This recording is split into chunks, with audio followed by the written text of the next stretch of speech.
Bonjour à toutes et à tous. Dans cette conjoncture totalement inédite, Paris-Normandie a décidé d'être encore plus proche de vous en vous proposant chaque jour ce nouveau rendez-vous quotidien. Ça sera à midi avec vous, tous les jours du lundi au vendredi. Nous l'avons intitulé Ligne ouverte.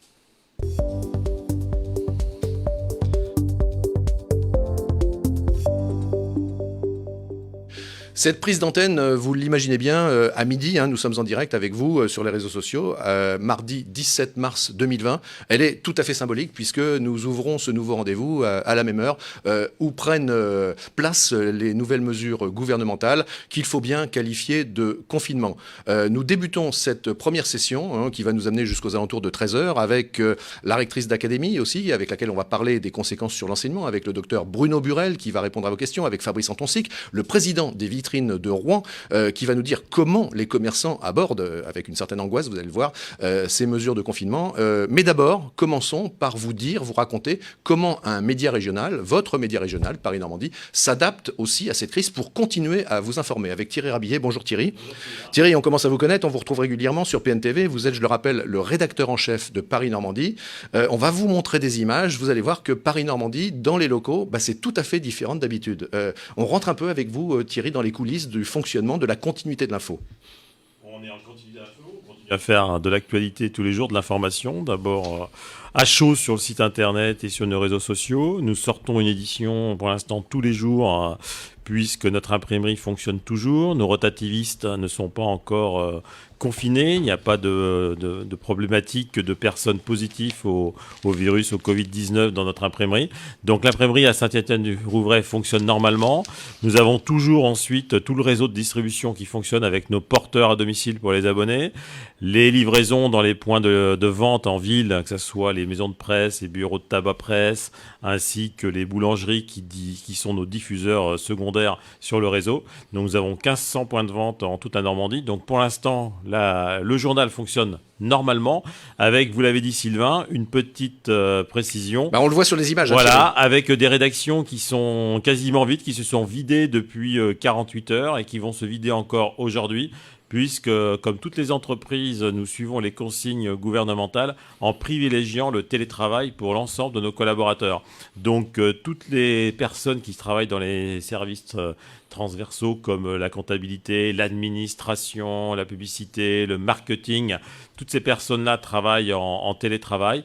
Et beaucoup de journalistes ont choisi aussi de partir avec leur poste de travail afin de travailler depuis leur domicile et d'aller ensuite en reportage sur le terrain lorsque c'est vraiment strictement nécessaire, puisque la profession de journaliste, avec la carte de presse, nous avons, c'est un laissez-conduit, c'est un sauf-conduit, c'est un laissez-passer. On peut circuler pour aller en reportage pour des besoins d'information. Alors, je vous coupe quelques instants, Thierry, avant qu'on continue à vous raconter comment, effectivement, l'information continue. Vous l'avez vu, d'ailleurs, dans les médias nationaux. Par exemple, Europe 1, les journalistes sont tous chez eux. Alors, vous vous étonnez peut-être de nous voir ici en plateau, mais c'est dans le plus grand respect des règles de sécurité, précautions sanitaires, puisque ici, chez Paris-Normandie, ça fait de très nombreux jours, presque semaines, que nous ne nous embrassons plus, à supposer que nous le faisions avant, que bien sûr, nous ne nous serrons pas la main et nous respectons les distances de sécurité. Voilà, on vous le prouve, vous voyez, parce que Thierry Rabillet et moi, on ne peut même pas se toucher la main des deux places que nous occupons ici sur le plateau 107 de Paris-Normandie. 3 mots-clés pour ces rendez-vous qui vont avoir lieu chaque jour avec vous: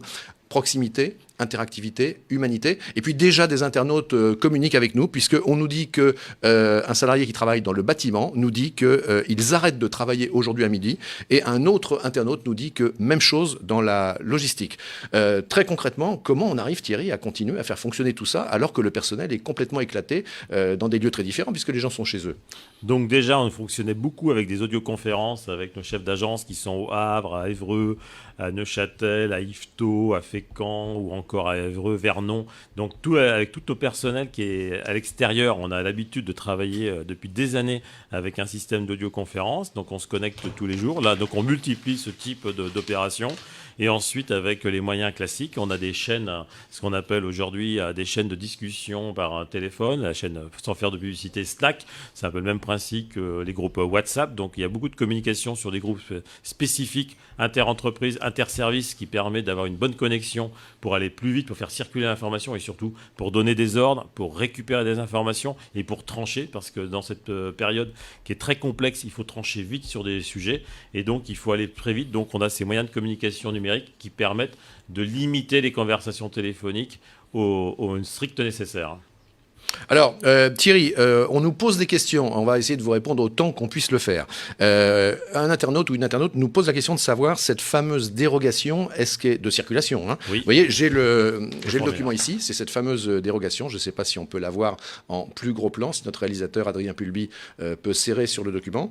Eh bien, on nous pose la question de savoir si elle est valable pour les 15 jours ou si il faut la renouveler. Thierry, Il faut la rouler systématiquement. expliquez-nous. Une sortie, un formulaire. C'est-à-dire qu'on peut pas, elle n'est pas valable pendant 15 jours. Il faut justifier systématiquement de la raison de la sortie. Donc logiquement, si vous sortez pour faire vos courses aujourd'hui, vous faites un formulaire. Si demain, vous voulez ressortir pour aller... Donc à chaque fois, il faut un formulaire renouvelé. Et c'est une attestation sur l'honneur. Donc vous n'avez pas besoin d'un cachet de l'entreprise, le cachet d'un médecin ou le cachet d'un pharmacien qui vous stipulerait demain, vous avez besoin de venir chercher un renouvellement de traitement et les médicaments ne sont pas arrivés aujourd'hui, il faut venir demain. Vous n'avez pas besoin de demander un cachet spécifique d'une entreprise ou d'un professionnel de la santé pour donner une valeur plus importante au document. Alors, merci à vous. Cette émission, ce nouveau rendez-vous quotidien, encore une fois, je l'ai qualifié de partage de l'information parce qu'on le fait avec vous. Il n'y a pas un média que nous serions qui vous transmet de manière descendante de l'information et vous qui écoutez. Non, vous interagissez. Vous pouvez aussi nous donner vos trucs. Vous pouvez aussi On va tous devoir s'adapter dans cette situation complètement inédite. Donc, vous allez inventer des choses. Nous allons tous en inventer, chacun dans nos vies quotidiennes.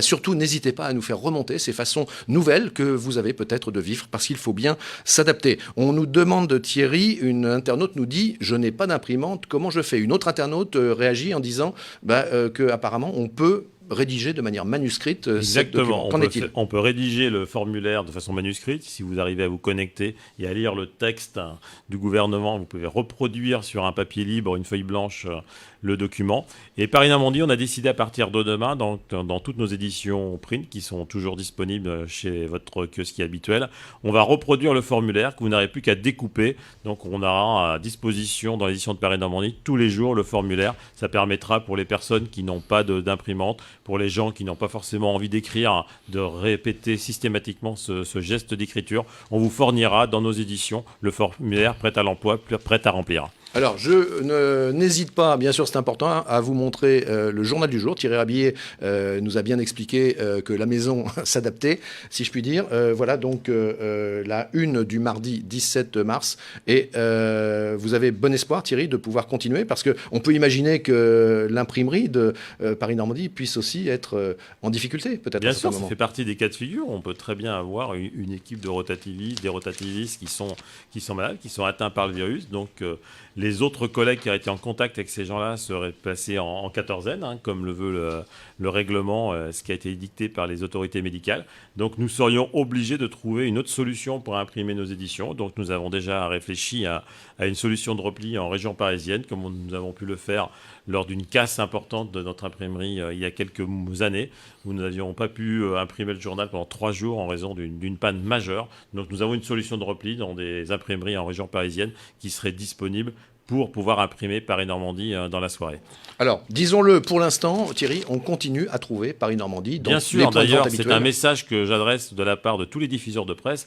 Le syndicat des diffuseurs de presse s'est rapproché de nous encore ce matin pour nous dire que eux, ils ont l'autorisation d'ouvrir, comme les bouchers, comme les charcutiers, comme les primeurs, comme les boulangers. Donc, ils ouvrent leur boutique chaque matin. Ils sont là jusque tard le soir, souvent 19h, 20h. Les journaux sont disponibles tous les matins.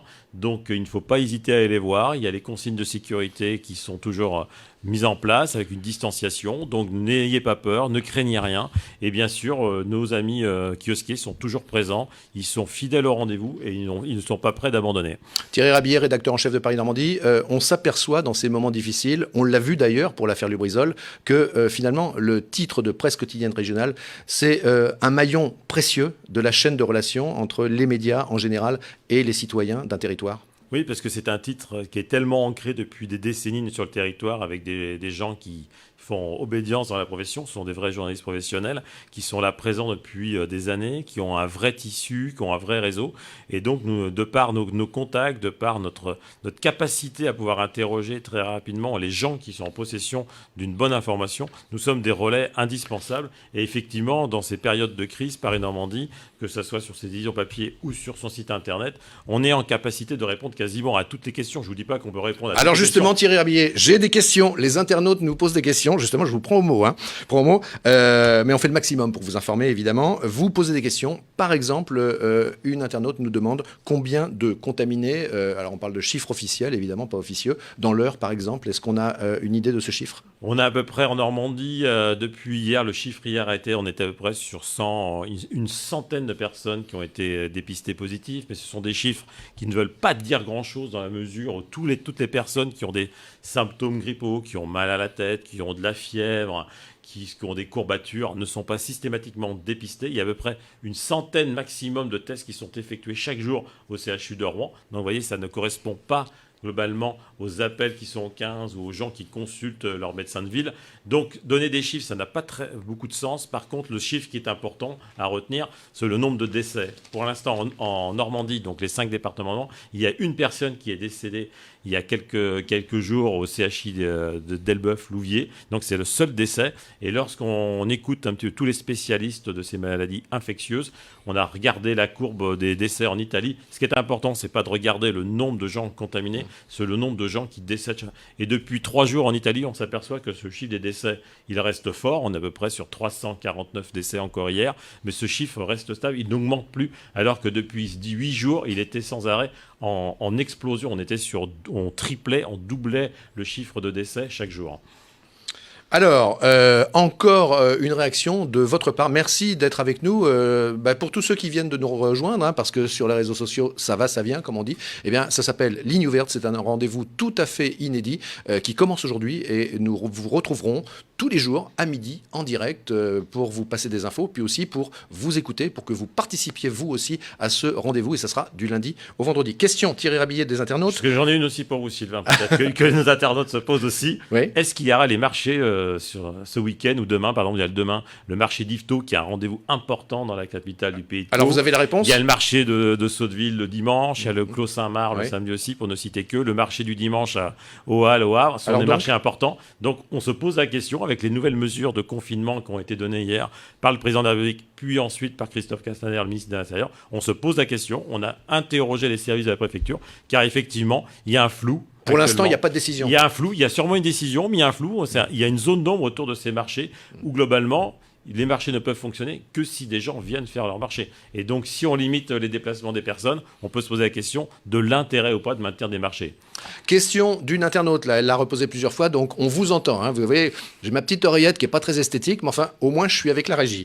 Elle nous demande, j'avais pris rendez-vous avec ma banque il y a longtemps, qu'est-ce que je fais? Est-ce que je vais à ce rendez-vous avec ma banque? Non. Elle se pose la question. Non, la plupart des banques, celles que nous avons interrogées, les banquiers travaillent, ils sont dans leur bureau, mais les agences sont fermées. Il n'y a plus d'accueil de public dans la plupart des banques que nous avons interrogées. Donc je pense qu'on va interroger, d'ailleurs, vous aurez bientôt sur le plateau Marc Braun, notre rubriqueur économique. Et là, il a interrogé notamment le patron des banques de Normandie. Il va pouvoir vous donner la réponse précise à chaud qui a été actualisée ce matin. Mais je peux vous répondre déjà, non, ne vous déplacez pas, les rendez-vous sont annulés puisque les chargés de clientèle n'accueillent plus leur public. Alors, on nous a posé une question aussi, Thierry Rabillet, je finis vite parce que vous devez retourner, comme vous le dites régulièrement selon votre formule habituelle, j'ai un journal à faire. Et puis surtout, j'ai mes collègues qui vont venir sur le plateau vous rejoindre aussi, et qui vont pouvoir vous donner d'autres réponses à d'autres questions. Voilà, j'ai une question aussi d'un internaute. Si on n'a pas Internet, comment on fait pour se procurer ça? On achète Paris-Normandie, puisque dès demain, Génial. On vous imprime le formulaire, il sera disponible, vous pourrez le découper dans Paris-Normandie et tous les jours vous aurez un exemplaire du formulaire. Et comme vous l'avez répété tout à l'heure, Sylvain, il y a une internaute qui a posé la question, on peut aussi retranscrire le texte sur un papier libre. De manière manuscrite. De façon manuscrite. J'ai encore une question et puis on vous libère, Thierry. On vous retrouve demain, Thierry, vous revenez? Bien sûr, tous les jours. Tous les jours, génial. J'ai à cœur de verrouiller le rédacteur en chef, j'en ai besoin. Donc l'internaute nous dit, je suis assistante maternelle, est-ce que je dois continuer à recevoir des enfants? Première question, et elle enchaîne en demandant, si j'arrête, qu'en est-il de mon salaire? Donc là, c'est pareil, il faut se rapprocher de toutes les caisses qui permettent d'indemniser toutes les professions indépendantes. Le président de la République a stipulé que ce régime d'indemnisation toucherait également les indépendants, pas uniquement les salariés du privé ou les fonctionnaires. Et quant à l'accueil d'un jeune public, normalement, la limitation, c'est 5 personnes. On doit être en contact avec 5 personnes maximum par jour. Donc, tout dépend de la configuration de notre internaute. Est-ce qu'elle est dans une famille déjà à plusieurs personnes? Combien d'enfants elle garde? Donc, logiquement, la consigne, c'est de ne pas être en contact avec plus de 5 personnes différentes chaque jour. Allez, j'abuse, j'en ai une dernière, hein, j'ai droit à mon petit bonus. Mon petit bonus, c'est question qui vient d'arriver sur les réseaux. Un auto-entrepreneur paysagiste qui travaille seul peut-il continuer à travailler? A priori, Oui, a priori, oui. Il n'y a pas d'interdiction s'il considère que son travail est important. Et après, tout dépend ensuite avec qui il est en contact. Mais logiquement, les déplacements entre le domicile et le travail ne sont pas interdits. Le gouvernement préconise le télétravail de façon quasiment généralisée, mais il n'y a pas d'empêchement d'aller travailler. Après, est-ce que c'est utile, important? Je sais que le printemps, c'est un jardinier, c'est ça? Oui, c'est un entrepreneur, auto-entrepreneur paysagiste. On sait que le printemps va repartir, que les beaux jours sont devant nous. D'ailleurs, c'est ce qui est très frustrant aujourd'hui, c'est de voir une météo au beau fixe. On n'a jamais eu une météo comme ça depuis plusieurs semaines. Temps magnifique. Et là, c'est vrai que... Mais globalement, il faut que cette personne-là aussi estime exactement est-ce que c'est crucial ou pas crucial de sortir et d'être en contact éventuellement avec plusieurs personnes. On le rappelle, il faut se confiner. Moins on sera en contact avec d'autres personnes, normalement, plus le virus reculera. Il y a même, il y a quelques jours au soir, sur une chaîne nationale, un infectiologue disait « Si nous étions tous capables, en France, de rester tous confinés une semaine, sans aucune exception, en une semaine, le virus disparaîtrait. » Oui, c'est la théorie des infectiologues aujourd'hui, entre la théorie de certains infectiologues, notamment en Grande-Bretagne, qui étaient plutôt sur une théorie différente en disant il faut laisser le virus se propager le plus rapidement possible, donc il ne faut pas suspendre les événements, il faut que les gens soient en contact au maximum pour que 60 à 70% de la population soit infectée en même temps. La théorie de la crête. Cette théorie-là a été battue en brèche dans le week-end, et même Boris Johnson a dû réviser sa copie, a dû dire finalement que ce n'était pas forcément la bonne stratégie à adopter pour éviter justement une épidémie qui serait ravageuse et qui ferait énormément de décès dans la population. Merci beaucoup Thierry Herbier. Pendant que vous quittez le plateau et que deux journalistes de la maison vont nous rejoindre, regardez, je vous commente quelques images. C'était il y a une heure, à peu près une heure et demie, dans les rues de Rouen. Regardez, ça vous donne une idée. Et si vous êtes chez vous et si vous demandiez comment est la ville de Rouen, merci Thierry, on vous retrouve tout à l'heure. Et puis Thomas Dubois et Marc Braun vont nous rejoindre. Vous voyez, c'était, voilà, j'ai pris ma voiture pour venir ici sur le plateau 107 pour vous retrouver dans le cadre de cette émission en direct Ligne ouverte. Et j'ai parcouru un peu pour vous les rues de Rouen. Alors, on peut dire qu'à cette heure-ci, vers 11h, 11h30 le matin, il y a beaucoup plus de monde. On pouvait se demander d'ailleurs si nos concitoyens allaient en profiter pour sortir énormément avant midi, peut-être pour faire les derniers achats dans les commerces de bouche qui sont ouverts, ou bien s'ils allaient d'ores et déjà rester chez eux. Vous voyez, vraiment, quand même, on peut le dire, très très peu de passants, un peu de voitures. On voit encore un métrobus qui circule. Les transports en commun continuent malgré tout à être assurés. Et voilà. Et comme le disait Thierry Herbier, rédacteur en chef, qu'on retrouvera demain dans le direct Ligne ouverte de mercredi, eh bien, on continue malgré tout à vivre les derniers instants. Alors, nous retrouve en plateau. Bonjour messieurs. On était avec vous dimanche soir pour le premier tour de la soirée électorale ici en plateau. Thomas Dubois. Salut journaliste à Paris Normandie, et puis Anthony Quindroy, également journaliste à Paris Normandie. Sylvain. Merci beaucoup de nous retrouver. Peut-être Anthony, je vous laisse annoncer la suite du programme. Eh bien, on va pas tarder à avoir la rectrice de Normandie, rectrice d'académie. La rectrice d'académie Christine Gavini-Chevet pour faire un point sur les écoles, sur l'accueil des enfants, du personnel soignant, etc., etc. Il y a eu quelques couacs hier un peu, notamment au niveau de ce qu'on appelle les enseignements par Internet. Mais bon, vous allez nous en parler. On va en parler, mais surtout la rectrice. Et la rectrice, le temps que la régie contacte Madame la rectrice, puisque je vous l'ai dit en intro, tous nos invités, bien sûr, on ne les fait pas venir ici en plateau au Studio 107, nous les contactons par téléphone et c'est de plus en plus la manière dont vont procéder les médias. Mais tenez, je vous passe un petit sujet rapide, on vous retrouve juste après, juste pour vous montrer, c'était hier, il y a 24 heures dans les rues de Rouen, vous allez voir, les Rouennais avaient déjà anticipé ces nouvelles mesures, encore une fois qu'il faut bien qualifier de confinement. Regardez, on se retrouve juste après.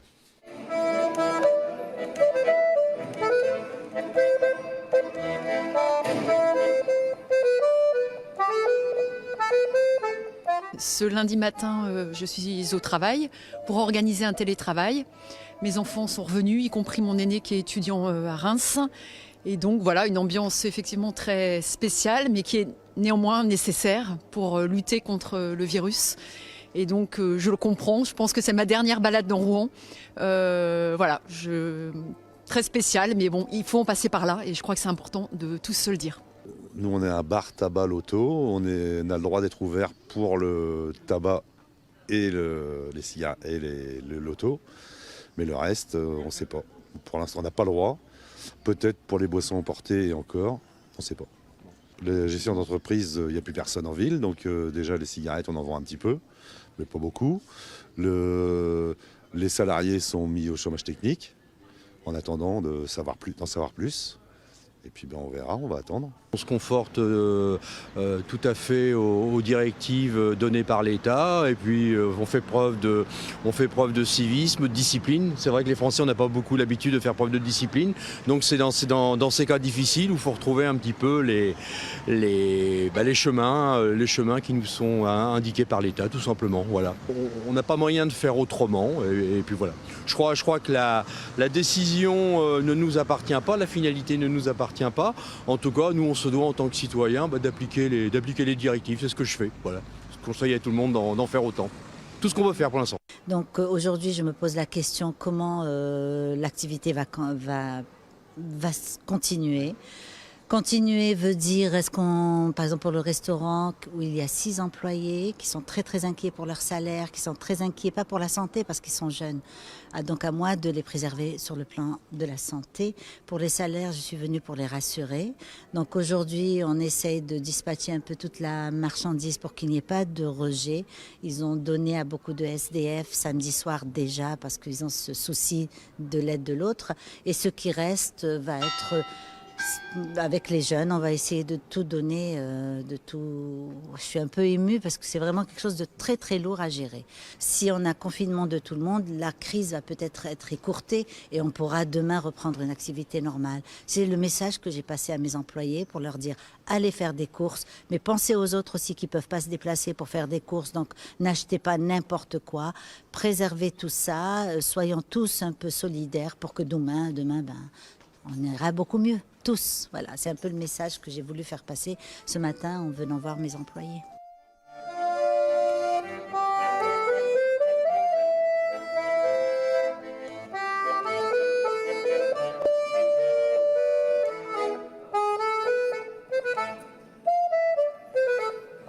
Les images que vous venez de voir, c'était il y a 24 heures, c'était les rues de Rouen avec manifestement des Rouennais qui avaient anticipé les mesures qui ont été annoncées hier soir par le président de la République.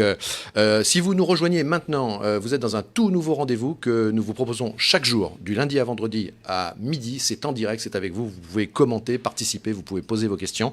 Ici, chez Paris Normandie, on travaille évidemment le sujet en profondeur chaque jour. On a possibilité de répondre assez fortement à de nombreuses questions que vous posez. On va maintenant aborder le monde de l'éducation, de l'enseignement avec Anthony Guindroy. Anthony, je crois que nous avons Madame la rectrice en ligne. Tout à fait. Christine Gavini-Chevet, bonjour. Bonjour. Vous êtes en direct donc sur le plateau de PNTV. Merci de nous rejoindre. On a plusieurs choses à aborder avec vous. Déjà, une première question. Est-ce qu'on peut faire un point sur le nombre d'enfants qui ont été accueillis hier dans les établissements, le nombre d'enfants du personnel soignant ? Alors pour le moment, nous n'avons pas tous les chiffres parce que vous savez qu'il y a des enfants qui viennent aujourd'hui, d'autres qui sont venus hier et nous en aurons à nouveau d'autres enfants en début de semaine prochaine selon les emplois du temps du personnel soignant.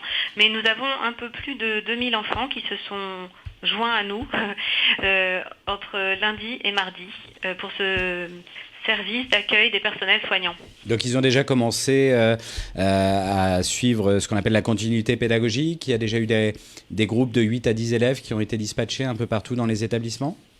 Voilà, alors hier c'était vraiment un service d'accueil parce que nous n'avions pas encore tous les moyens pour mettre en place vraiment de la pédagogie. Donc nous avons juste accueilli ces enfants et à partir d'aujourd'hui nous mettons en place la continuité pédagogique, c'est-à-dire que ces enfants vont pouvoir entrer en relation avec leurs professeurs habituels pour avoir exactement les mêmes exercices, les mêmes travails que les enfants qui restent à la maison. Et pour les enfants qui restent à la maison, justement, hier, des parents d'élèves nous faisaient remarquer, même des enseignants nous faisaient remarquer que l'espace numérique de travail était saturé. Quelle est la situation aujourd'hui? Comment vous avez résolu ça avec vos équipes? Alors, les systèmes numériques des établissements sont gérés par les collectivités territoriales que nous avons tout de suite alertées. Et puis, il y a des sociétés en fait qui gèrent ces environnements numériques et nous les avons bien sûr sollicités pour qu'ils permettent d'avoir plus de connexions au même moment. Et selon les sociétés qui gèrent, ça va plutôt vite ou plutôt lentement. Pour être clair, dans certains départements comme la Manche, le Calvados et l'Orne, nous avons un système qui fonctionne moyennement, on va dire, et dans d'autres, comme la Seine-Maritime et l'Eure, ça ne fonctionne pas du tout. Mais nous sommes en train, évidemment, de demander aussi bien aux collectivités qu'à ces sociétés de mettre en place un plus grand nombre de connexions pour que ça fonctionne le plus vite possible. On espère dans la journée ou demain matin. Est-ce que cette situation particulière pourrait entraîner des reports, que ce soit au niveau du bac par exemple ou du brevet, ou peut-être un rattrapage des cours sur les vacances estivales? Non, alors, vous parlez des ENT ou de la situation la situation en général. Ah, la situation en général, oui. Il est évident que selon la durée de la crise, nous devrons adapter, bien sûr, toutes les épreuves d'examen, brevets, les épreuves de contrôle continu pour le baccalauréat et le baccalauréat lui-même, en fonction de la durée de la crise et de la façon dont nous arriverons à sortir de cette crise rapidement ou pas. On ne peut pas prévoir aujourd'hui les mesures qui seront prises pour ces examens dès que la crise s'achèvera. Mais bien entendu, il y aura des adaptations. Concrètement, pour le personnel qui accueille aujourd'hui des enfants, donc du personnel soignant, est-ce qu'il y a des mesures de protection particulières qui sont mises en place? Est-ce qu'il y a une distribution de masques, de gants, de gel hydroalcoolique? Alors, toutes les mesures de précaution habituelles, gestes barrières, éloignement des enfants sont prises et nous avons bien sûr sollicité l'ARS qui a ça parfaitement en tête pour la protection en masque. Mais comme vous le savez, il y a des ordres de priorité dans la distribution des masques et donc pour le moment, il n'y a pas de masque pour les professeurs qui enseignent avec ces élèves, mais nous avons bien sûr cela à l'esprit. Une dernière question justement sur le personnel. Le personnel a été mobilisé, c'était sur la base du volontariat. Qui est venu travailler finalement? Voilà. Alors ce sont des personnes volontaires et vraiment je les en remercie du fond du cœur parce que le travail qu'ils font, vous le savez, est essentiel pour lutter contre ce fléau, ce virus. Ce sont des volontaires. Nous avons demandé que ni les personnes fragiles, ni les personnes qui avaient des enfants à garder ne se proposent sur ce volontariat. En revanche, toutes les autres personnes qui sont valides et qui ont l'envie, par solidarité, de faire ce travail, sont appelées à le faire auprès de nos élèves. Et je reviens quand même sur le travail numérique à la maison. Une question tout de même. Comment ça se passe pour les familles qui n'ont pas l'équipement nécessaire pour accéder à Internet ou pour accéder à ces sites spécifiques? Et comment ça se passe également pour les familles qui pourraient y accéder mais qui ont plusieurs niveaux au sein même de la famille, plusieurs niveaux d'élèves? Alors, c'est vrai que pour certaines familles avec beaucoup d'enfants, c'est compliqué. Ce que j'ai demandé, c'est que les collectivités de rattachement des établissements fournissent aux élèves les tablettes dont nous disposons dans les écoles, dans certaines écoles, dans les collèges, dans les lycées, et c'est en cours de distribution. D'ailleurs, je remercie beaucoup ces collectivités qui tout de suite ont accepté de mettre à disposition les matériels. On se rend compte maintenant, depuis hier, que parfois les tablettes, ça ne suffit pas, et donc j'ai demandé aussi qu'on mette à disposition des ordinateurs qui sont présents dans les salles informatiques de nos collèges, de nos lycées et de certaines écoles, de façon à ce que tous les élèves et tous les enseignants qui en ont besoin aient un matériel aujourd'hui ou dans les jours à venir. Je me permets, Anthony, Madame la rectrice, d'abord, je renouvelle nos remerciements d'être avec nous en direct sur ce plateau. Vous le savez, on est en direct, bien sûr, avec les internautes qui réagissent. J'ai une question là pour vous. On nous demande pour les classes de Bac Pro, mais moi j'étendrai la question d'ailleurs au reste des institutions de formation, qui nécessitent un stage. Comment ça se passe? Il y a dans un certain nombre d'entreprises, effectivement, on ne sait pas trop quoi faire. Est-ce qu'il faut accueillir les stagiaires, par exemple, qui arrivent fin mars, début avril? Comment ça se passe? Alors, effectivement, c'est une question importante. Bien sûr, leurs leurs établissements de formation sont fermés, donc ils n'ont plus de formation, je dirais, théorique, comme ils disent, hein. Mais ils sont accueillis dans les stages, dans les entreprises qui sont ouvertes.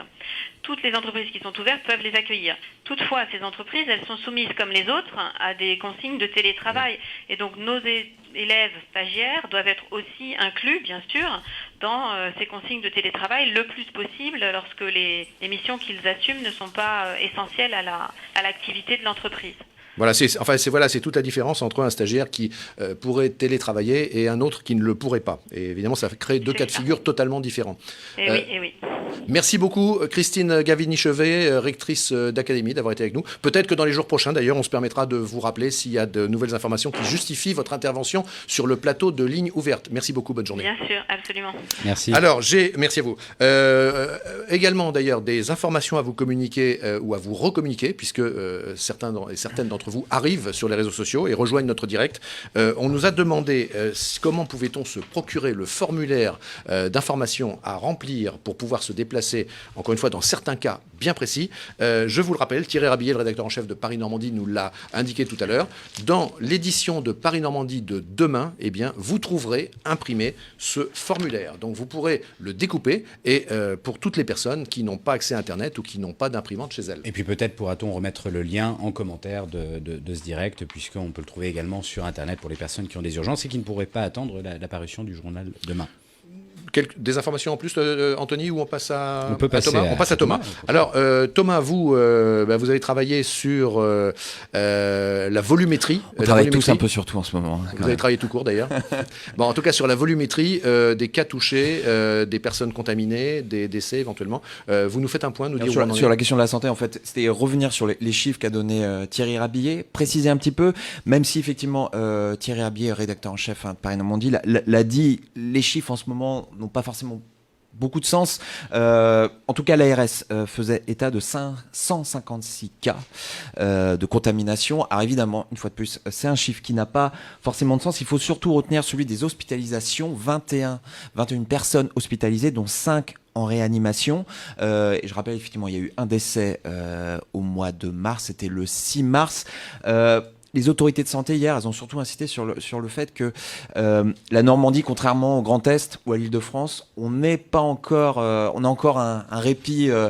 Il faut mettre à profit ces quelques jours qu'on a aujourd'hui pour éviter justement que le pic de l'épidémie soit trop brutal, que les hôpitaux soient submergés. Et surtout, le message à passer aux Normands, c'est justement, on a encore cette occasion-là, cette possibilité-là. Il faut respecter vraiment les consignes. Absolument indispensable. Restez chez vous. Parce que c'est maintenant qu'il faut le faire à fond pour justement contenir un maximum. Et on a justement une fois de plus dans notre région cette possibilité-là. Restez chez vous. Toutefois, j'ai quand même Loïc Potier, qui est un collègue qui est à Dieppe, à la rédaction de Dieppe, qu'on remercie, qui nous envoie un message en nous disant on reste chez nous, mais en attendant, le ferry fonctionne encore à Dieppe avec des horaires inchangés. Et des mesures de sécurité pour les voyageurs sur le bateau et au terminal qui sont renforcées. Toutefois, la direction a réduit de 50% la jauge des passagers embarqués. Donc, si vous deviez retourner en Angleterre, ou pour les passagers qui sont en Angleterre et qui devaient rentrer en France, vraisemblablement, ça va être un peu plus long que prévu. Alors, Anthony Cadroy, ce que vous venez de dire, d'ailleurs, appelle une remarque de ma part. Certains observateurs ont pu, à l'issue de l'intervention du président de la République, ont pu détecter une forme de flou dans les mesures. Et vous voyez, j'ai une internaute qui nous dit les thérapeutes qui reçoivent un à un les patients ont dû fermer, alors que les supermarchés, eux, sont bondés. Alors là, ça fait partie effectivement des flous qui vont être réglés petit à petit par la préfecture. On les a eu en ligne tout à l'heure, les services. Ils ont découvert en même temps que nous l'allocution présidentielle. Donc forcément, le temps que tout redescende, il y a un petit peu de temps d'organisation.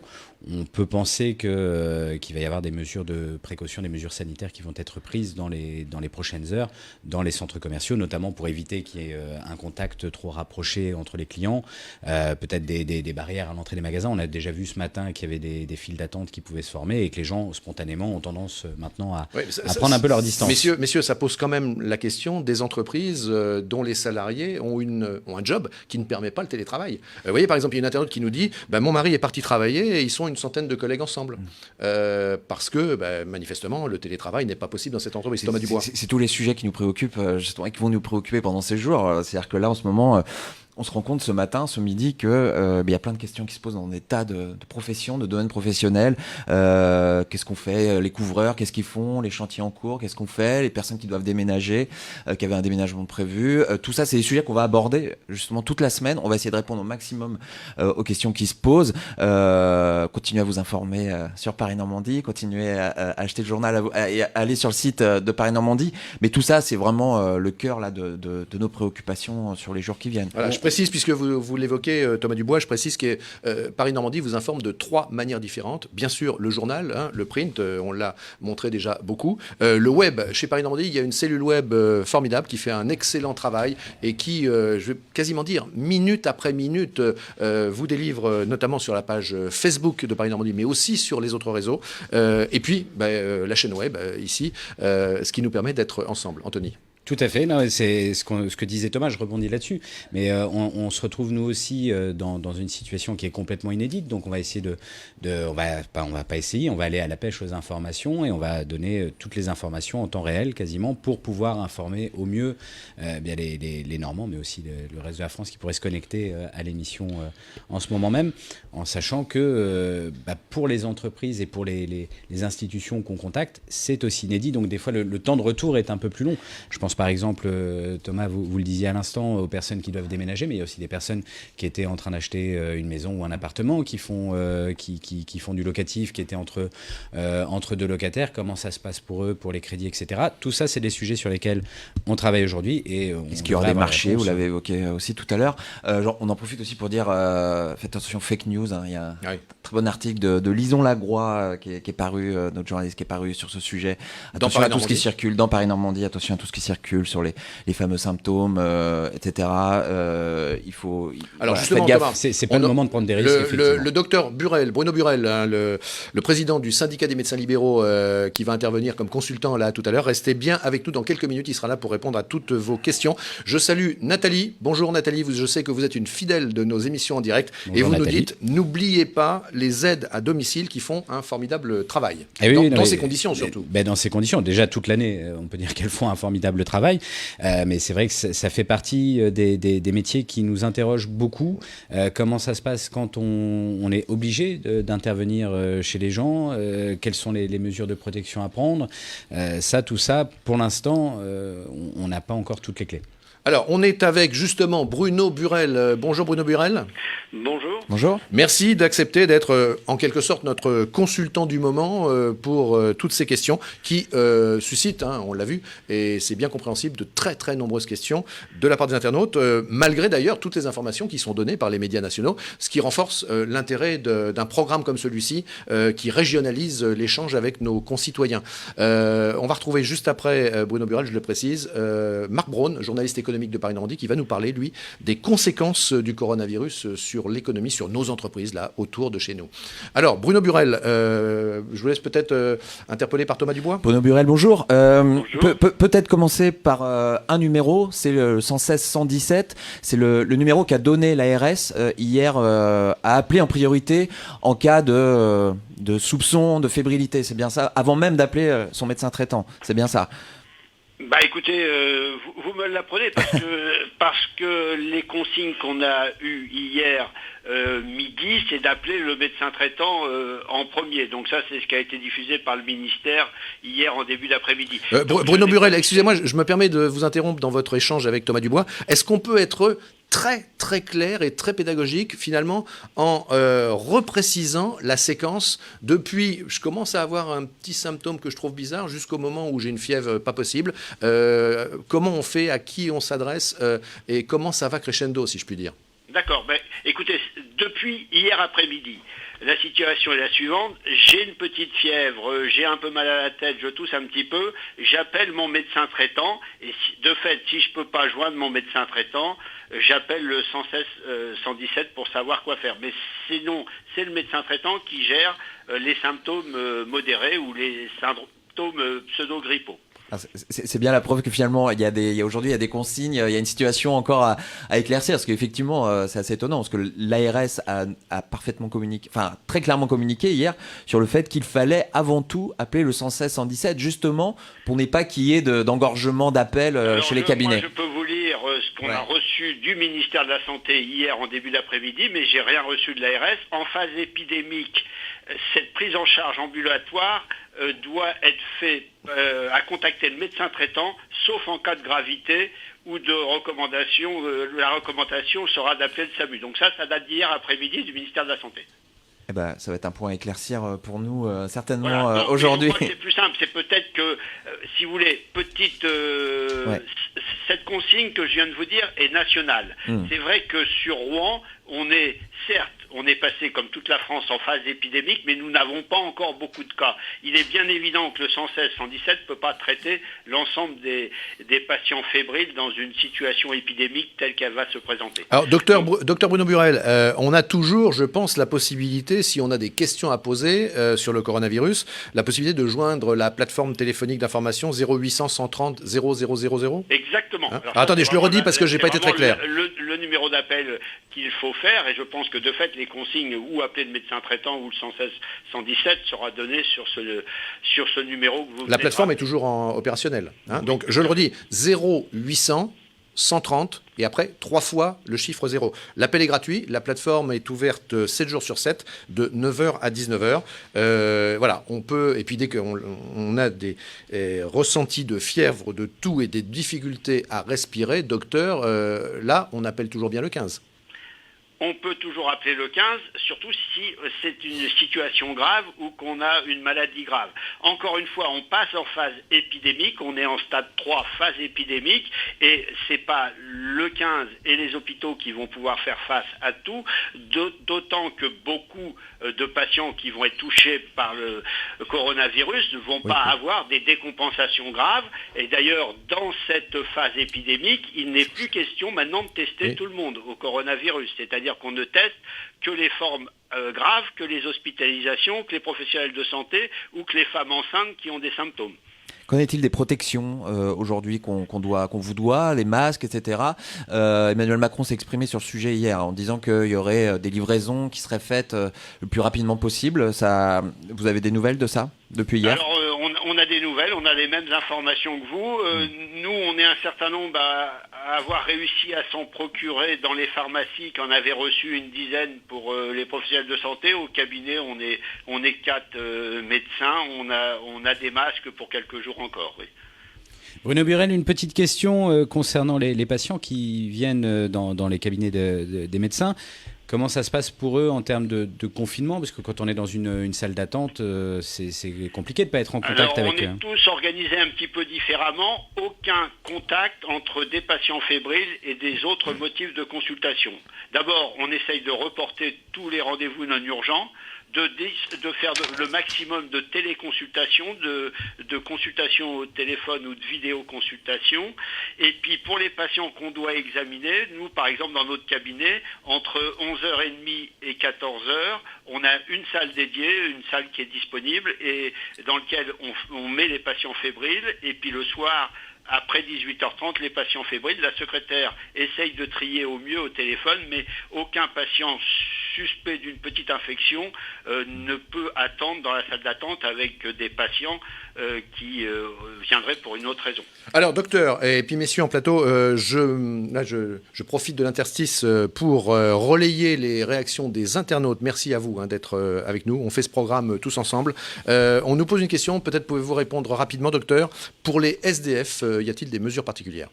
Écoutez, là, je ne suis pas au courant. Nous, on gère les cabinets de ville. Je pense qu'il faudrait demander à Médecins du Monde, il faudrait demander au SAMU social comment ils sont organisés. On les invitera dans un prochain programme de ces prochains jours. Hein. Voilà. Oui, on travaille dessus. On les invitera au téléphone et d'ailleurs, Anthony Aucun-Droit me dit qu'on est en train de travailler dessus. Très bien. J'ai le témoignage d'une aide à domicile qui dit, et ça pourra concerner pas mal de personnes qui écoutent, qui dit aide à domicile, travaille avec des gants, avec des masques, n'interviennent pas pour les courses, le ménage et la promenade, mais uniquement pour la toilette et le repas. C'est uniquement ce qui est autorisé. J'ai une question, messieurs, peut-être que ça vous suggère une réponse. Une internaute nous dit « J'ai une amie qui travaille dans une banque qui est toujours ouverte, qui reçoit toujours du public et apparemment, me dit-elle, aucune mesure particulière a l'air d'être prise. Est-ce que cette amie qui travaille dans la banque peut exercer son droit de retrait ?» Il semblerait que les banques sont fermées au public, mais fonctionnent toujours. Mais en tout cas, des informations. Si tel est le cas, est-ce que cet ami peut exercer son droit de retrait en tant que salarié ? Alors là, c'est une question, ce serait un peu présomptueux de pouvoir répondre comme ça du tac au tac. Ce qu'on peut lui conseiller, c'est de se rapprocher peut-être déjà de la médecine du travail, savoir s'il y a effectivement la possibilité de se mettre en droit de retrait. Dans l'absolu, je serais tenté de dire que oui, puisqu'il y a des mesures spécifiques qui sont prises. Ça me paraît vraiment anormal, effectivement. Ça paraît bizarre vu que toutes les banques sont censées ne pas recevoir de public aujourd'hui. Ou alors peut-être effectivement que la fermeture définitive va intervenir à moins aussi que des mesures spécifiques aient été mises en place pour protéger le personnel. On l'a vu par exemple, ça a été mis en place dans certains centres commerciaux, dans certains hypermarchés, où il y a des plaques de plexiglas qui ont été mises pour éviter les projections, ou des gants ont été distribués. Là, il faudrait voir sur place, effectivement. Un internaute qui est avec nous également, pareil, je vous laisse peut-être réagir, savoir ce que vous en pensez, se dit, je reprends son terme, scandalisé par ce qu'il juge être le manque de préparation du gouvernement face à cette crise, notamment en termes de fourniture de masques et d'éléments de protection. Vous avez une idée là-dessus ? Oui, je pense qu'il va forcément y avoir des polémiques qui vont naître. Après, c'est toujours très compliqué, parce qu'on se souvient qu'après Lubrizol, beaucoup de gens critiquaient le fait qu'ils avaient le sentiment qu'on leur cachait les choses, qu'on n'en avait pas fait assez. Aujourd'hui, on demande aux gens de rester confinés, les gens en sortent quand même. C'est assez difficile après de commenter ces réactions qui ne sont pas toujours très rationnelles. Au-delà de Lubrizol, on se souvient de H1N1, où le gouvernement avait été accusé d'en faire beaucoup trop. On a eu récemment un ancien ministre au téléphone qui nous disait oui, à l'époque, effectivement, on se prenait cette réflexion, mais si on n'avait pas ouvert le parapluie, on nous aurait accusé de ne pas en faire assez. Là, la gestion de la crise, à ce niveau-là, elle se fait un peu au doigt mouillé, si vous me permettez l'expression. On sait que le pic épidémique n'est pas forcément atteint. Je pense que les précautions sont prises. Est-ce qu'elles sont justes ? Est-ce qu'elles arrivent en temps et en heure ? Malheureusement, c'est l'avenir qui nous le dira. Après, il ne s'agit pas forcément de dire amen à toutes les consignes gouvernementales, mais je ne sais pas si M. Burel est encore en ligne ou pas. Mais en tout cas, il est encore avec nous. En tout cas, tout le monde s'accorde à dire manifestement en ce moment qu'il faut, en Normandie, il est temps vraiment là encore de respecter à fond les consignes pour espérer progresser tous ensemble. Voilà. Tous ensemble. J'ai une question tout de même pour vous, docteur. Comment on peut expliquer qu'on soit passé d'une épidémie que tout le monde prenait parfois un peu à la légère à une situation de crise sanitaire?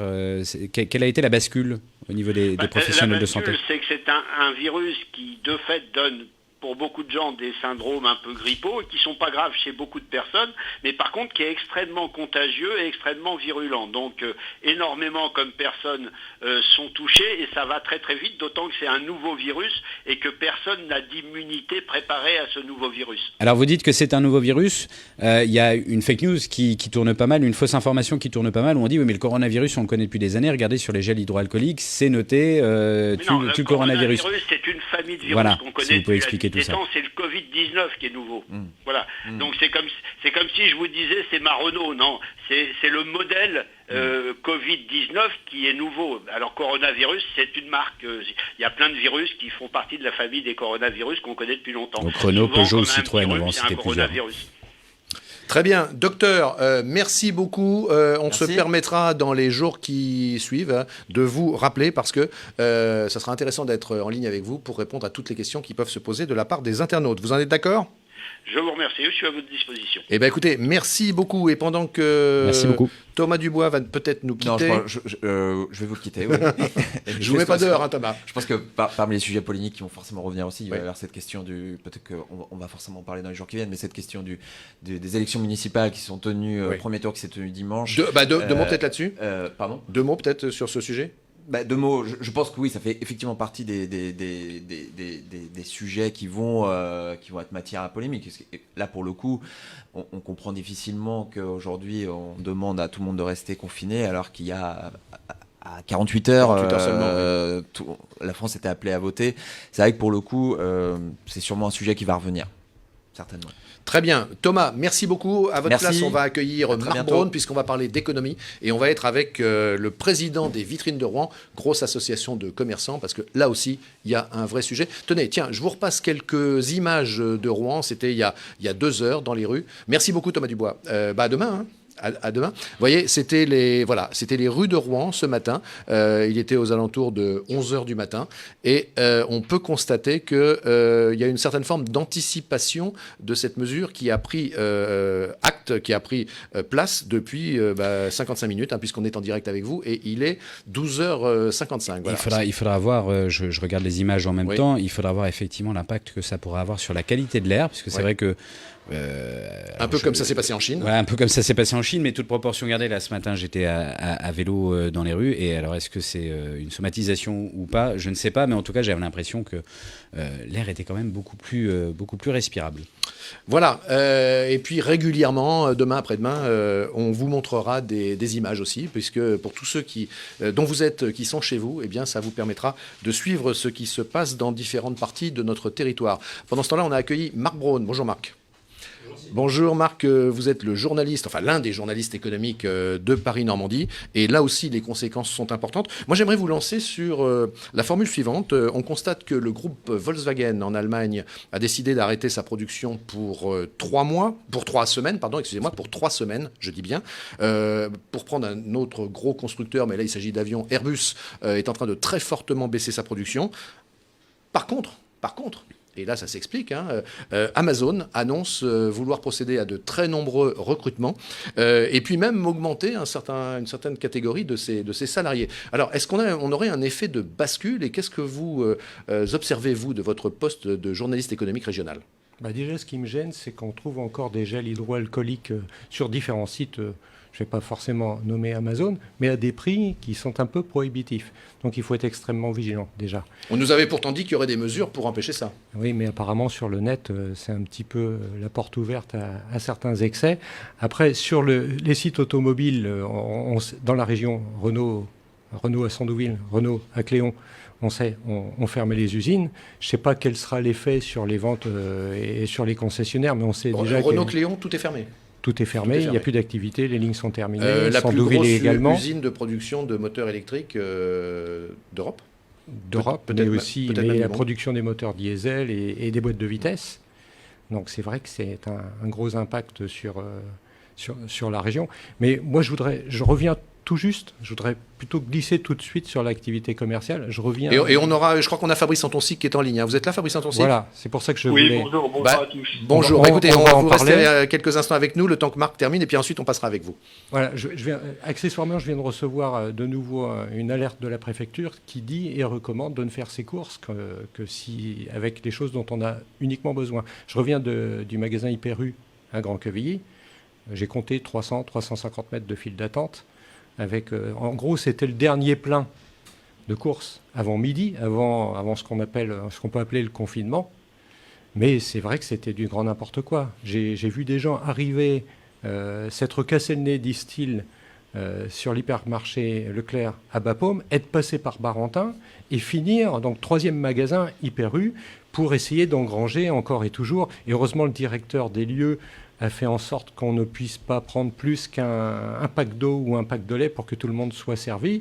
Mais j'ai vu aussi des gens essayer de tricher un peu avec plusieurs chariots et aller sur plusieurs caisses. Ça ne sert à rien. Le directeur m'a confirmé qu'il n'y avait aucune pénurie, fruits et légumes, viande. Alors évidemment, si on se projetait loin, il faudrait que les abattoirs s'arrêtent de fonctionner pour qu'il n'y ait plus de viande, mais il y a de la matière.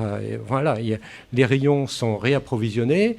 Il n'y a que 150 personnes, me dit-il, sur un plancher de 12 000 m². Il le fait volontairement, d'où les files d'attente, parce que tout est comptabilisé avec des vigiles, des agents de sécurité, comptage manuel, mais tout ça pour permettre le réapprovisionnement et, encore une fois, les magasins ne seront pas fermés. Anthony. Non, j'avais une question pour le représentant des commerçants. Bonjour, déjà merci de nous rejoindre sur le plateau. Comment ça se passe justement pour l'alimentaire en ville? Alors je précise, c'est Fabrice Antoncic qui est donc président de l'association des commerçants Les Vitrines de Rouen. Alors, au niveau alimentaire, on confirme qu'on est aujourd'hui en capacité de pouvoir faire face au niveau de l'afflux de clients qui s'est plus précipité dans un premier temps vers les centres commerciaux des alentours plutôt que des fois en centre-ville. En fonction des métiers, on a pu continuer à ouvrir ou pas, puisque à défaut d'avoir l'approvisionnement, on a aussi, et là je voudrais passer un message de soutien à l'ensemble des équipes qui travaillent dans ces magasins alimentaires, puisqu'ils font face forcément psychologiquement à... On a souvent mis en avant le corps médical et tout ce qui entoure le corps médical sur tout le travail formidable qu'ils font aujourd'hui. Il faudrait aussi souligner que toutes les équipes qui sont dans les magasins alimentaires font un travail formidable dans une période pour continuer à alimenter la population française et de se lever tous les matins dans des circonstances qui ne sont pas évidentes. Il y a la partie alimentaire, mais il y a aussi la partie non alimentaire. Tous les magasins dits non essentiels sont fermés. Est-ce que vous avez des retours de ces commerçants-là qui se retrouvent au chômage technique et quel message faire passer aujourd'hui aux consommateurs habituels qui pourraient être tentés de se tourner vers des plateformes Internet? Est-ce qu'il y a des plateformes Internet qui existent au niveau local qui peuvent pallier tout ça? En fonction de la structuration de chaque commerçant, il peut y avoir une structure qu'ils peuvent avoir mis en place de manière individuelle ou collective. Mais je pense que dans les semaines et les 4 semaines ou 6 semaines à venir, s'ils peuvent des fois vouloir différer certains achats pour pouvoir le réserver à leurs commerçants indépendants de centre-ville et de faire acte de bienveillance et finalement de civisme pour nous, ça serait positif puisque l'après-crise, sinon, sera difficile. L'accompagnement, il y a une vraie volonté aujourd'hui de tous les acteurs, y compris bancaires, de nous suivre, de nous accompagner. Ils subissent un peu toutes les évolutions et toutes les annonces qui ont été faites au fur et à mesure de ces 3 derniers jours. Donc on est tous un petit peu, y compris dans l'alimentaire, je voudrais insister là-dessus, puisque même si vous êtes ouverts, à part les grandes surfaces et épiceries, les autres métiers alimentaires fonctionnent au ralenti ou vont continuer ou risquent de fonctionner au ralenti avec le confinement qui va se durcir et qui s'est durci à compter de midi puisque les agents de police ont commencé à faire le tour du centre-ville pour faire respecter le confinement qui a été annoncé hier Oui. Alors Fabrice Antoncic, je me permets de vous couper parce que vous le savez, on est avec les internautes. J'ai Nathalie qui nous pose la question. Nathalie nous demande est-ce que les distributeurs automatiques de billets sont ouverts? À date, c'était le cas aujourd'hui. En tout cas, il y avait cette possibilité de continuer à se servir au niveau des distributeurs. Forcément. Et là, j'invite tout le monde à continuer à faire les gestes. Mais il est clair pour autant, il est clair que les salariés, les collaborateurs des banques sont invités à faire du télétravail. Donc il y aura moins de gens quand même dans les agences. Je pense qu'il y aura un minimum de personnes pour alimenter ces DAB. Je reviens sur l'alimentaire. J'ai un boulanger de Rouen qui m'a soufflé ce matin qu'il est ouvert, donc il est plutôt rassuré. Mais il me dit je suis ouvert tant que je suis approvisionné, et au premier chef, par son meunier en farine. Donc il me dit qu'il est un peu désolé parce que il me dit encore une fois c'est la grande distribution qui risque de bien sortir sur ce coup-là. Je ne sais pas si vous partagez cet avis. Alors je sais, en fait le risque il est pour tout le monde, aussi bien sur la grande distribution que en fonction des meuniers, avoir cette possibilité-là parce que plein d'entreprises, par principe de précaution, même si aujourd'hui on a le droit de continuer à faire fonctionner nos entreprises, vont arrêter, soit faire du télétravail ou suspendre. Vous parliez des grandes entreprises comme Renault tout à l'heure, mais c'est valable pour toutes les entreprises autour, y compris de transport, qui peuvent des fois, par précaution, arrêter de livrer. On peut avoir la matière première disponible. Elle est disponible pour la plupart d'entre nous en termes de commerçants quand on est dans l'alimentaire. Mais elle va avoir du mal à être acheminée jusque dans les lieux finalement de besoin, y compris potentiellement demain dans les grandes surfaces. Alors c'est vrai que certains réseaux de grandes surfaces sont organisés et structurés pour faire face, mais je pense que la vraie question, c'est est-ce que les réquisitions minimum finalement vont être un moment mis en place pour qu'il y ait un minimum de boutiques alimentaires, de magasins alimentaires d'ouverts. Oui, Fabrice Antonsic, excusez-moi, c'est parce que c'est un peu le style de ce type de programme. Je me permets de vous couper parce qu'on essaie d'être le plus réactif quand on a des interventions de nos internautes. Question à tout le monde là, Fabrice Antonsic et puis Anthony et puis Marc Braun également. Les marchés, on a abordé ça tout à l'heure déjà. Les marchés qui vendent de l'alimentaire vont-ils être maintenus ? Alors j'ai l'information, je viens d'avoir la préfecture, oui. Donc les marchés sont autorisés, il n'y a pas de souci. Simplement, comme les municipalités ont un pouvoir de police, si ces municipalités constatent sur le terrain qu'il y a une trop grande promiscuité, donc trop de monde à l'instant T, ils peuvent user de ce pouvoir de police et puis décider de renvoyer les camelots chez eux. Donc vigilance, autorisation, mais vigilance, là encore, il faut savoir raison garder. Voilà. Et selon la préfecture. Ce qui est un peu étonnant, parce qu'on s'est rendu compte récemment que c'était pas forcément, les directives n'étaient pas forcément suivies. On l'avait vu après l'intervention de jeudi dernier d'Emmanuel Macron.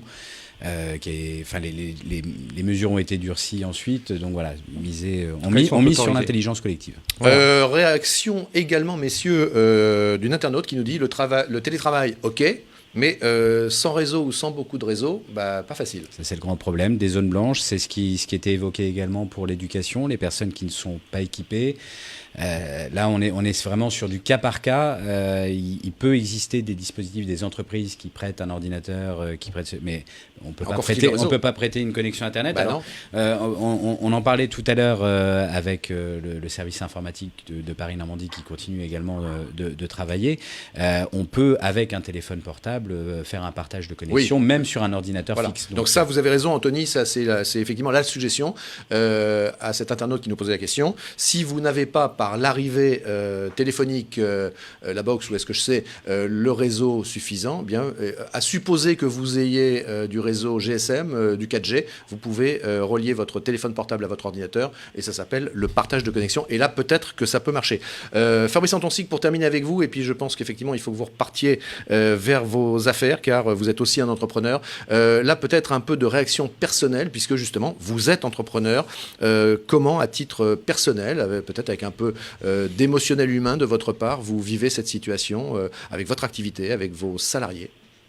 Alors moi j'ai des activités tournées à titre personnel vers l'alimentaire, donc c'est à la fois forcément des inquiétudes de demander à ces équipes, pour ceux qui le veulent, de venir travailler tous les jours. C'est pour ça que je les remercie et je remercierai toutes les personnes qui peuvent travailler dans ces domaines-là, puisque je considère qu'on a aussi un devoir de nourrir la population, puisqu'on va forcément pas gagner d'argent et perdre beaucoup d'argent sur cette période-là. Donc on ne le fait pas pour en tirer profit, mais aussi il faut quand même que l'argent continue à rentrer. Hein. Oui, mais il y a à la fois faut que l'argent rentre, mais il y a aussi une question de devoir. Je pense que on est en guerre contre un virus et on se doit aussi, en fonction des métiers, d'essayer de répondre présent. En tout cas, c'est comme ça que j'essaie de faire vivre à mes équipes et à moi cette mission dans les semaines à venir. J'ai tout de même une dernière question. Est-ce que vous avez reçu des consignes pour encadrer les prix pour certains produits ? Alors, on a de la bienveillance. Moi, je sais qu'on n'a pas touché... tous les commerçants qui sont... dans mon secteur ne sont pas amusés à faire du lobbying ou changer les prix. En tout cas, c'était pas la priorité de ces derniers jours. On a essayé de s'adapter au fur et à mesure aux mesures qu'on nous a imposées, y compris hier avec l'attestation employeur ou l'attestation sur les horaires pour faire venir nos équipes depuis ce matin, puisque ça fait quelques éléments de stress supplémentaires pour le déplacement. Donc on a plus été dans ce genre de réflexion et de réaction plutôt que de dire on va profiter de ce moment-là pour augmenter les prix. Je pense que je dis pas que vous en avez profité. Je demandais juste, c'est vraiment, et ce sera ma dernière question. Il y a pas de directive officielle pour dire on encadre les prix sur tel ou tel produit. Non, il y a plutôt Bon, il y a pas ça, non. agents, Très bien. des agents d'État qui Impeccable. vont vérifier à ce qu'il n'y ait pas de dérapage Très bien. qui arrive, comme ça a été annoncé. Merci beaucoup, Fabrice Antoncic. Je rappelle, c'est inscrit sur l'écran d'ailleurs, vous êtes le président des vitrines de Rouen en fonction de l'évolution de la situation. Comme je le dis d'ailleurs à un certain nombre de nos intervenants par téléphone, puisqu'on ne reçoit plus personne ici en plateau, on sera peut-être susceptible de vous rappeler ultérieurement dans les jours prochains. Merci beaucoup et puis on vous souhaite bonne chance pour vos entreprises. Voilà. Marc Braun, peut-être pour aller vers la conclusion, je reprends là cette expression que j'ai utilisée tout à l'heure de votre poste d'observation de journaliste économique régional. Qu'est-ce que vous diriez à l'instant T, on est le 17 Alors, mars. ce qu'on attend Ce que vous constatez de l'économie qui nous entoure. Alors l'économie, j'ai pas d'autres chiffres, peut-être en fin d'après-midi de la part de la préfecture. Mais peut-être des informations de telle ou telle entreprise. S'agissant du nombre de demandes de chômage partiel, mais il est clair que ces demandes explosent. Les derniers chiffres qu'on avait datent de fin de semaine. Donc au niveau national, Muriel Pénicaud avait annoncé une demande de la part de 3600 entreprises qui touchaient 60 000 salariés. En Normandie, on était à une quarantaine de demandes de chômage partiel, mais depuis hier, ça a explosé. Quarantaine d'entreprises, vous voulez dire. Quarantaine d'entreprises. Mais avec les traiteurs qui sont sur la paille, avec aujourd'hui les entreprises du bâtiment et tout un tas de secteurs d'activité dans l'aéronautique et le spatial, les demandes de chômage partiel explosent. Donc on attend un retour de la directe peut-être dès cet après-midi. Hier, en région, à l'initiative d'Hervé Morin et de la préfecture, toutes les filières étaient réunies, de l'aéronautique en passant par l'artisanat, l'industrie du verre et les énergies. Tout le monde a fait un point sur ces problématiques en faisant remonter des problèmes de trésorerie, des demandes de report de charges et aussi évidemment de chômage partiel. Ça se tend de plus en plus et chaque jour, les autorités sont sollicitées. Ok, merci beaucoup Marc Braun, journaliste économique de Paris-Normandie. Merci Anthony Quindroy. Merci Sylvain. Et puis on se retrouve tous, j'espère, demain à midi, toujours en direct ici, chez nous, depuis le plateau 107, avec nos invités au téléphone et puis nos journalistes qui continuent dans des conditions pas faciles à faire un travail extraordinaire pour vous informer le plus précisément possible ici, autour de nous, j'ai presque envie de dire chez nous, en région. Et puis encore une fois, si vous avez des difficultés à vous procurer ce fameux formulaire, cette attestation de déplacement dérogatoire, eh bien je vous le redis, demain dans l'édition de Paris-Normandie qui paraîtra, vous aurez ce formulaire que vous pourrez découper si jamais vous ne pouvez pas vous le procurer par Internet. Un dernier mot, Anthony ?